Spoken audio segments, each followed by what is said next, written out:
Hi, I'm Stephen Vantassel. You're listening to Living the Wildlife, discussing all things related to vertebrate pest control as part of the Pest Geek podcast family.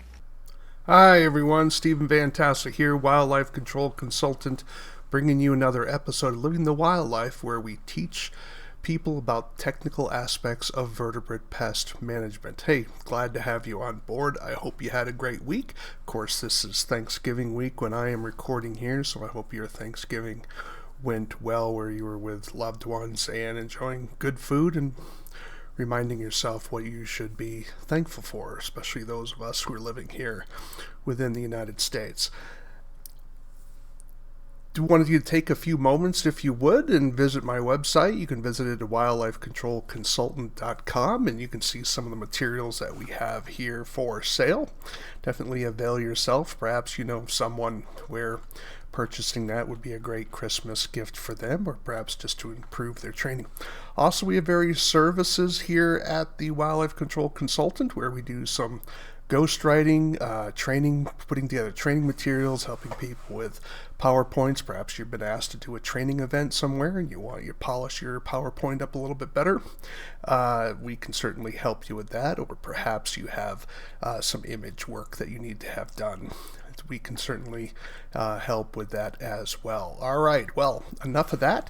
So I've been doing more research in the area of rodenticides because I've been asked to speak at a conference, and they wanted me to speak on rodenticide poisoning, and so it's been kind of a little bit of a deep dive. So in preparation for that, and beyond the work that I've already done, I've been continuing to try to find those obscure articles and looking through those for information that can be useful to help us understand what these rodenticides, these active ingredients, I should say, in these rodenticides, and how they work and how they function, especially with the amount of negative attention anticoagulants have been getting in recent years. A lot of that, of course, has stemmed from California, but not just California. There's been concerns about this, of course, in the UK, and I would suspect elsewhere. And so it's important for people involved in vertebrate pest control and pest control. If you're wondering what the difference between those two, wildlife control operators typically deal with animals that have a spine. Pest controllers sometimes deal with animals with the spine, things like unprotected birds and mice and commensal rodents. But their primary moneymaker, of course, is insects. Insects, of course, do not have a spine. So my focus here is on vertebrate pest control, also known as wildlife damage management. And so we're dealing with animals that have a spine in this particular training event. So we're glad to have everyone listening, but that's our focus. And of course, rodenticides are one of the key tools used to manage unwanted rodents, particularly house mice, Norway rats, roof rats, but some of those rodenticides, of course, are also used for other species as well. So I'm doing some deep dives, and so for the next 3 podcasts, I'm going to be focusing on a deep dive into Brodifacoum. So let me pull up that particular PowerPoint here, and let's get that started straight away. So as you can see here with my PowerPoint, it's a SGAR, which means a second generation anticoagulant, and we'll talk about that a little bit more in a moment.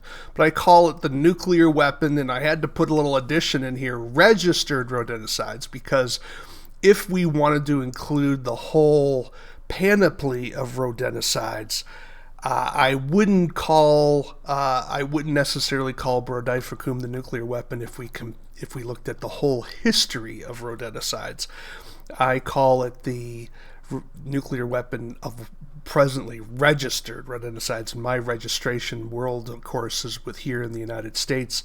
Other states, of course, have different products registered, but generally speaking, among the anticoagulants out there, Brodifacoum is one of the big boys, right? And I call it's probably the most toxic of all of the anticoagulants presently registered. But if you wanted to look at all registered rodenticides, there are going to be some other materials that are going to be more toxic than Brodifacoum, but we're getting really into the weeds there, and that's not really necessary for what we're talking about here today. So just a reminder, in terms of if you're not quite familiar with second gens and first gens, a little refresher.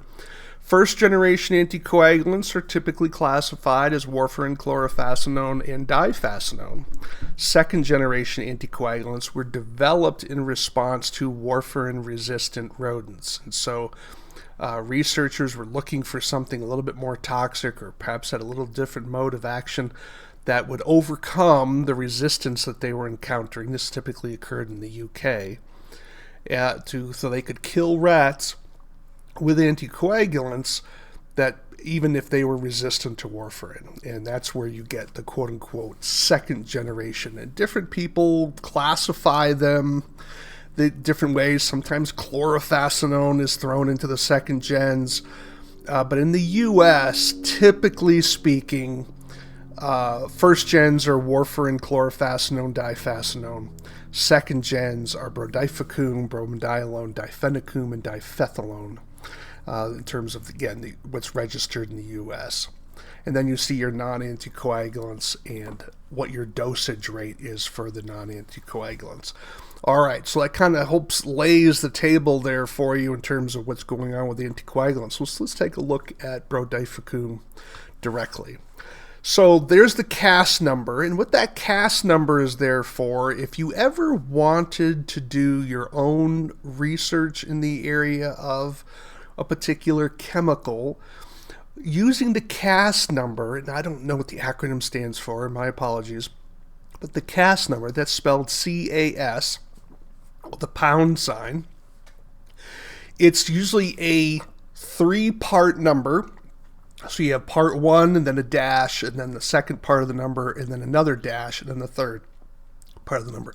And this is sort of an international classification format of various chemicals. And of course, there's a lot of chemicals in the world. So Brodifacoum has the CAS number of 56073-10-0. And if you search on that number, that CAS number, especially if you're using something like Google Scholar, or maybe using an AI program that deals with academic type literature, you're going to get a lot of technical information on Brodifacoum in and of itself. So it is a helpful way of finding additional information if you're looking for information. Perhaps you're going to be involved in a lawsuit or something.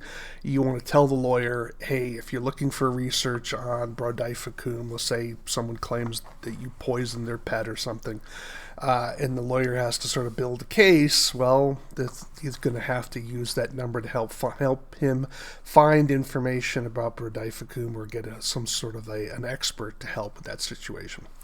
So in terms of the technical product, and if you're not familiar with that phrase, technical, when you purchase a rodenticide, typically from a pesticide dealer or from over-the-counter in a store like a hardware store, those are formulated products, and that is the rodenticide active ingredient is mixed in with material that makes it attractive to the target pest. That's called a formulated material.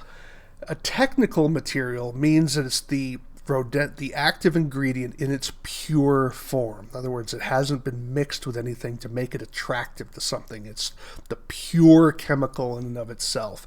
Now, the pure Brodifacoum, or technical Brodifacoum, is a white to off-white solid powder. And it's stable. Notice what temperature it's stable at. So if you want to try to disturb it, you have to get up to 400, almost 499 degrees Fahrenheit. So do you need to be worried about Brodifacoum stability inside of your bait box, bait station that's exposed to a heavy Texas sun? The answer is no. Now, the formulation may break down, but the Brodifacoum will be fine, right? So the active ingredient.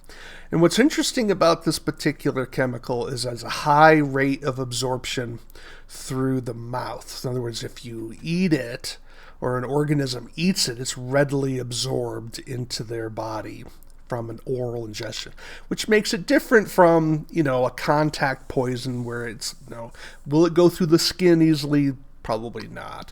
Can you inhale it easily? Probably not, although I'm not recommending either of those two types of exposure, right? These are still very toxic materials.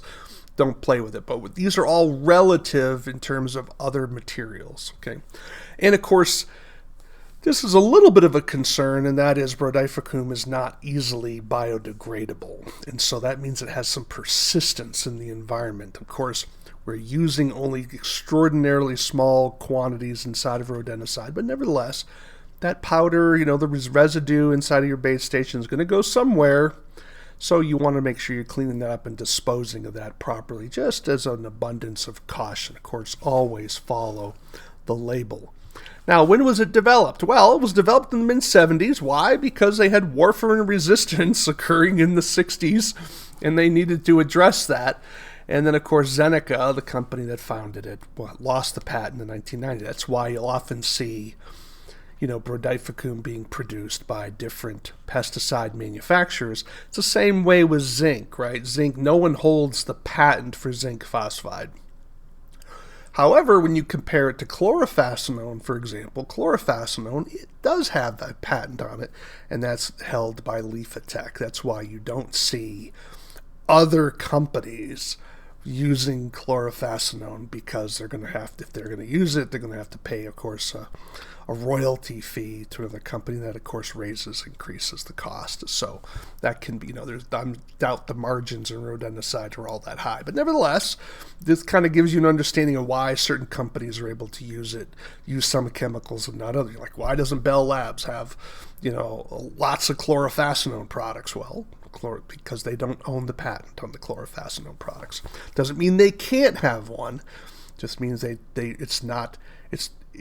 would have to then pay the royalty to use it with Leafitech, of course. Now, how palatable? Of course, that's something we always want to be concerned about when we're dealing with rodenticides, right? If it tastes really, really bad, then that means we have to formulate it in a way that overcomes it, right? So it's like when you're dealing with a kid and you're trying to give them some cough medicine. When I was growing up, they started developing it with grape flavor, right? So that way, when you took it, it tasted good. Well, you want that active ingredient to be palatable if possible. Well, how palatable is Brodifacoum? And the research that was done found that when they gave house mice, a choice test, so they would put 2 trays in front of the mouse and allow the mouse to freely choose whichever tray they wanted to feed from. And then what they found was a slight preference, that's why I'm using a dashed line there, a slight preference for the plain bait. So they would have, maybe oats, untreated oats, treated oats.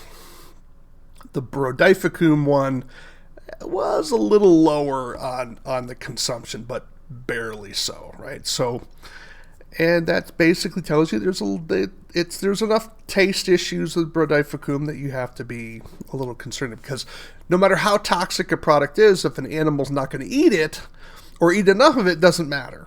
All right. Now, look at what the research did here. They studied 2 different dosage rates. The first one was 0.002%. And the second one was 0.005%, which is 2.5 times more concentrated. When we purchase Brodifacoum today, our products are 0.005%. I think that's 5 parts per million. Okay, that's the concentration. So what was interesting is that either one, all the mice died. So whether they ate the lower concentration of 0.002% or 0.005%, all of them died. So clearly we are using we're using a pretty toxic material here, and we'll look at some other numbers here shortly just so you can see that. Now, what you're looking at here, this particular PowerPoint, is the LD50, oral LD50, right? The rodent has to eat it, for roof rats, that's the black rat in the upper left, Brown rats, that's your Norway rat on the upper right, and then of course house mice I have is gray at the bottom. Notice that I have gender distinctions here if the research gave me that information. Okay, this isn't something I've done, right, everyone? I haven't done this. I haven't done these studies. All I'm doing is I'm reading the literature, looking at the literature, and providing this information based on the literature that I'm reading. Okay, so I haven't done it. So look at how little is required. Now, a milligram, in case you weren't quite sure, a milligram is 1/millionth, that's with an M, 1/millionth of a kilogram. Now, a kilogram is 2.2 pounds. So divide 2.2 pounds into a million parts. That's a milligram. Okay. A male black rat only needs to eat 0.26 milligram, not even a full milligram, a quarter of a milligram per kilogram of his own weight. Now, what roof rat weighs 2.2 pounds? They don't. Okay. Your roof rat is probably going to be somewhere with 12 to 13 ounces, which is less than a pound. So the amount that rat has to eat, as if it's a male rat, is going to be somewhere in the vicinity of probably less than, probably 0.1 milligrams per pound, thereabouts. That is an amazing amount. That's just in terms of how little. And of course, a female roof rat only needs a 0.22. Now, notice that sometimes the literature would tell us whether this was a wild rat or whether this, or it would just say rat. So there's a difference sometimes between wild rats and what we call lab rats. Lab rats have a long genetic tradition where they are raised in captivity for multiple generations. And so sometimes the literature will tell us whether it's a wild rat or whether it's a lab rat. Sometimes it doesn't, so we don't know. But notice that the female rat needs actually less in one study, 0.22 milligrams per kilogram.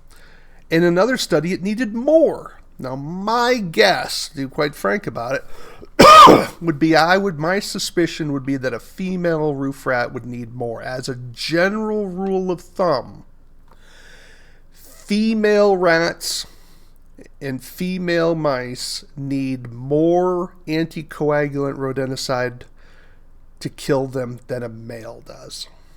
But there can be exceptions. But as a general rule, females are harder to kill with anticoagulants, and I'll let you figure that out why. Okay, if you think about it for a few minutes, it'll make sense.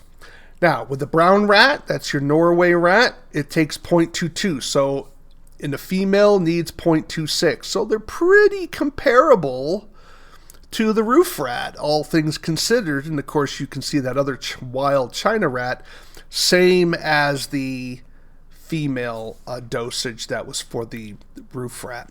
House mice are a lot harder to kill with rodenticides than rats are wimps when it comes to rodenticide.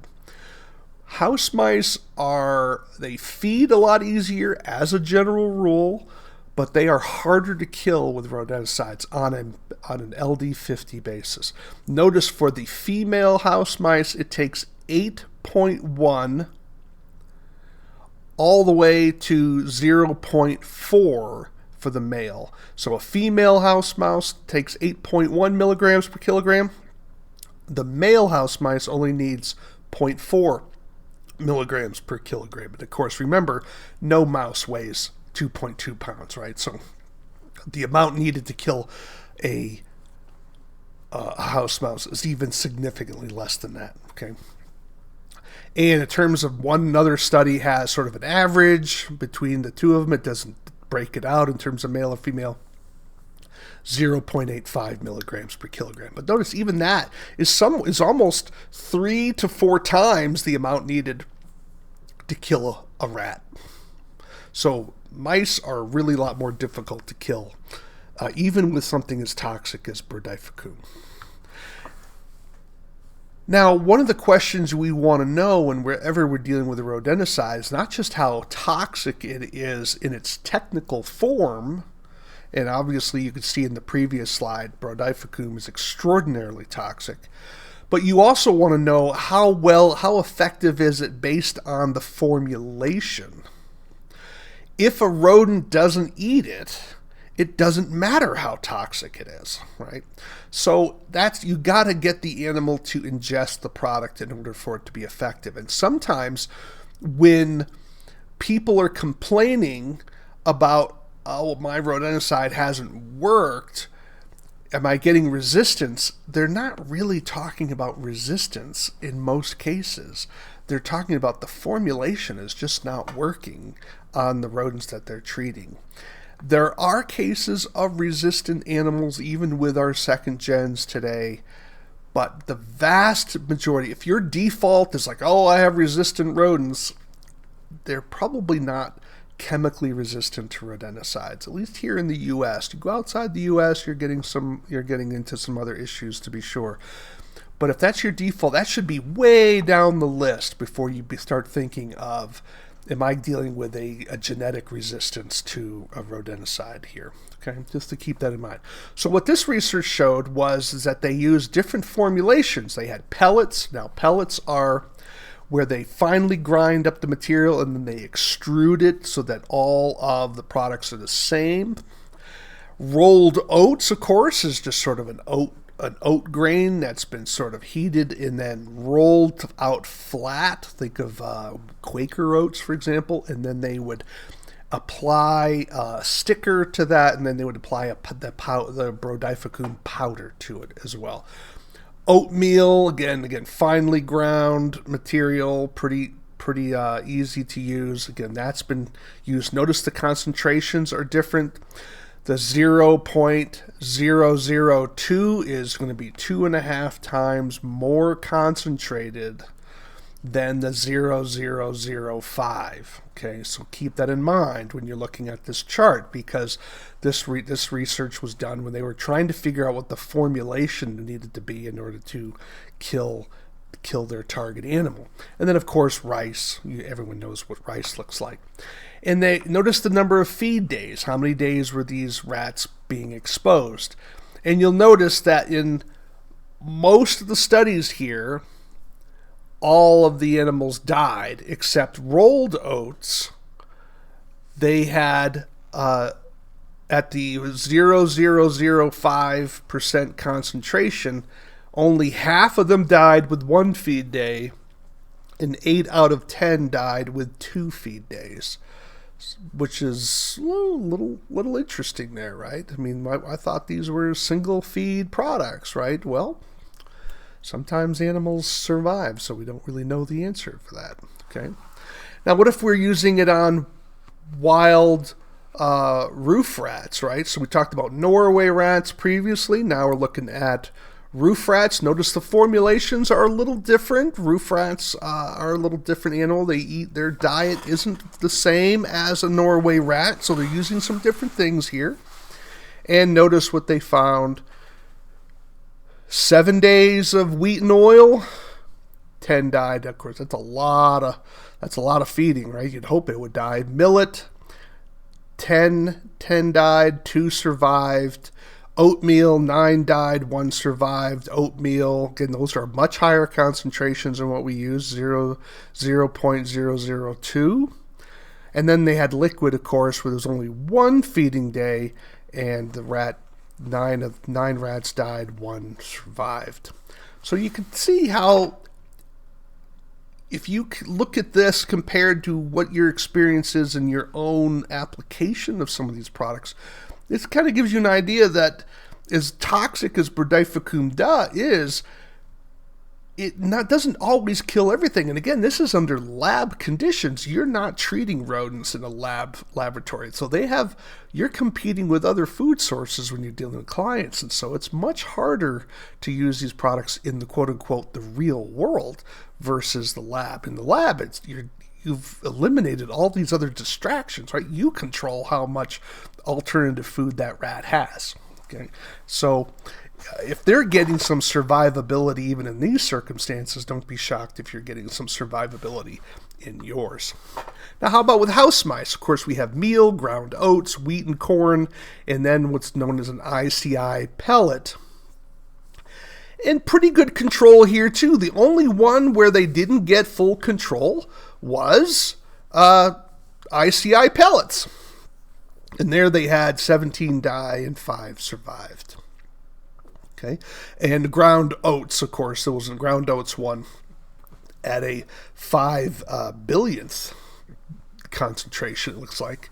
5 millionths. That was a 5 by 5. Okay, 5 died, 5 survived. So only 50% survived there. And what about with deer mice? Now I was able to find a little bit of information here on deer mice, and of course, many times we think we're dealing with house mice in these structures, when we're not. We're actually dealing with deer mice. That's Peromyscus maniculatus, right? So some of you know that you have the white-footed mouse, not a white-footed deer mouse, no such thing. We have a deer mouse, Peromyscus maniculatus, white-footed mouse, Peromyscus leucopus. Okay, so those animals are also in homes, and sometimes people think, oh, I've got house mice, when they don't have house mice. They're actually dealing with deer mice or white-footed mouse, right? It's very hard to tell them apart, even among professional biologists. It takes a lot of measurements and geography, and it's none of us in the field are going to put that much work into it, okay? Until we're mandated, and then the government's going to have to come up with a better way of telling them apart. But it is very hard to tell them apart in the field without doing some serious measurement. But nevertheless, think when I say Peromyscus maniculatus, you can kind of throw in white-footed mouse as well. So just think of Peromyscus there. Brodifacoum did very well. One feeding, and 100% of them died.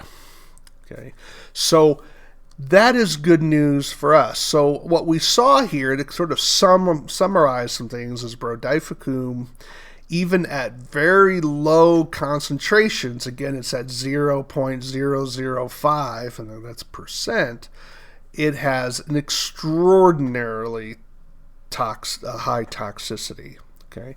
And that is something to be aware of, and say, well, I'm going to always use the hot stuff. And I would just sort of caution you, don't always think you have to use the nuclear weapon for every single job, right? I would encourage you to be thinking about Brodifacoum as something you want in your back pocket, that with a situation that is just really being resistant to management for a variety of reasons, right? So maybe there's too much alternative food around. Maybe other products have been used for so long that you need to sort of really hit it with a good punch of something. That's where you want to think about you. But you never, when you're like a physician and you're dealing with different types of infections, you don't want to pull out your best product first. You want to see if that infection may be able to get killed with a lower effective antibiotic, because you don't want to build resistance to the one that you're holding back for when things really get out of control, right? I'm not a doctor, I'm not claiming to be one, but this is sort of the thing we want. We don't want to overuse our Brodifacoum, because if we're overusing it, then we could create resistance issues among that. And that can happen sooner than people think, right? Sometimes we just get into the habit of using the same thing over and over and over again. But definitely think about that. So overall, just to go back here to our LD50 here, again, it's a single dose product, but notice those LD50s, extraordinarily small numbers necessary to kill roof rat, brown rat, house mouse, and of course the study that was done on Peromyscus maniculatus. Only 1 day feeding was enough to kill 100% of the study sample. So it is a hot product. Hope this helps you understand a little bit more about how this product works, and thinking about the difference between gender and the type of formulation you're using. These are things you want to be thinking about especially if you're using a product and it's just not working the way you like it to? Is it the active, or is it the formulation? Is it your placement? Are you getting resistance? How many years have you been using it? Things of this nature. So you want to, don't just go out there as a robot. These products are highly manufactured under some incredible guidelines, and they're very technical, the production capacities. As a general rule, it's not the formulation.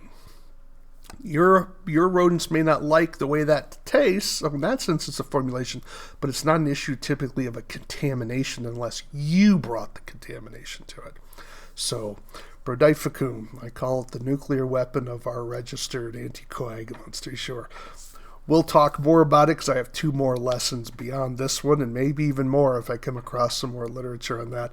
We do hope you enjoyed the show. Again, you've been listening to Living the Wildlife, which is part of our training here with the Wildlife Control Consultant company, where we provide research-based information on all things related to vertebrate pest control. If you're interested in this sort of thing in terms of wildlife management, wildlife control, in terms of the wildlife damage management aspects of it, do hope you would subscribe to the channel. You can reach me if you have questions, comments, yes, even criticisms.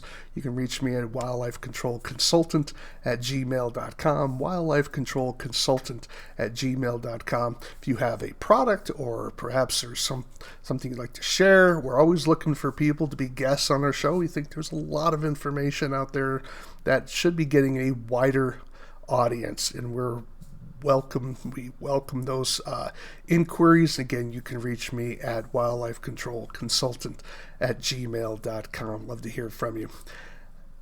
Thanks for listening. Hope stay tuned for more information on Brodifacoum. We have, again, 2 more lessons to go on this.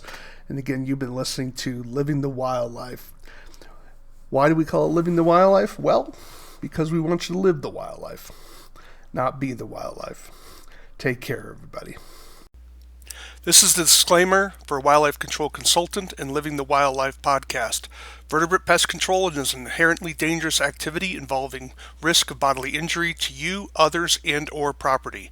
Vertebrate pest control also involves legal issues, so be sure to always follow national, state, provincial, and local laws when using pesticides and or other control methods when controlling pests. Wildlife Control Consultant, LLC, Stephen M. Vantassel, or their affiliates are not responsible for your use of the information provided here. Always consult a qualified and appropriate professional before employing the information provided.